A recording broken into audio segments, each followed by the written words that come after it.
hoş geldiniz. Hoş bulduk. Nasılsınız? Teşekkür ederim. Size sormalı. İyiyim ben de. Çok Allah teşekkür razı olsun. ederim. Sizi iyi gördüm. Çok iyi.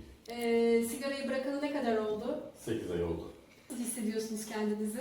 Gayet enerjik hissediyorum. İyiliğin tadını alıyorum. Nefesim biraz açıldı.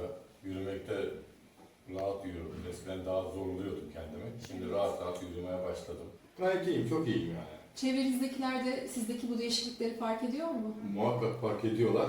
Çok kişiye de tavsiye ediyorum yani. Ne mutlu size. Etmek, bunu yaygınlaştırmak amacıyla bir uygulaması var. Biz sahaya çıkıyoruz ve kişilere sigarayı bırakmayla alakalı önerilerde bulunuyoruz. Güzel. Sigara içenleri sigara bırakma polikliniklerimize davet ediyoruz. Sizleri de çalıştığınız yerde ulaşan arkadaşlarımız buraya davet Sağ ettiler ve personeli, evet. siz de buraya geldiniz. Aynen. O şekilde ben Bu güzel bırakmak bir isterim. çalışma amacına ulaşmış oldu. Evet. Ve siz bu neticeyle sigarayı bıraktınız. Evet. Şu an bu gülün kokusunu bile eminim çok farklı alıyorsunuzdur. Muhakkak. Her şey. Sizi tebrik ediyorum. Çok teşekkür ederim. Biz de çok mutlu olduk. Sağ olun, Bu iyi ki çalışmanın ve projenin amacına ulaştığını da gözümüzde görmüş olduk. İyi ki varsınız. 40 yıldır sigara içiyorum.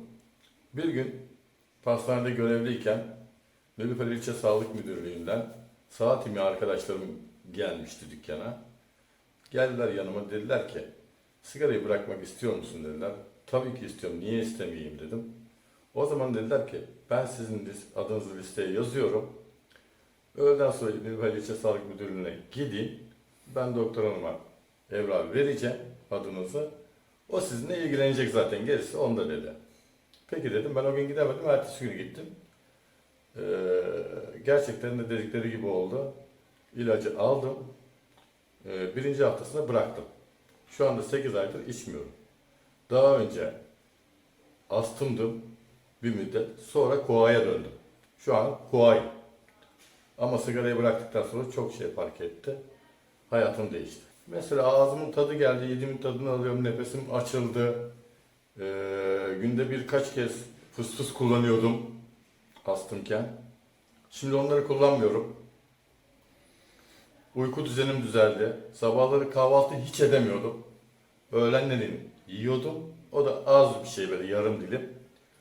Şu anda yataktan kalktığım gibi sabahleyin kahvaltımı güzel güzel ediyorum. Aynı zamanda ben de sağlıklı hayat elçisi oldum.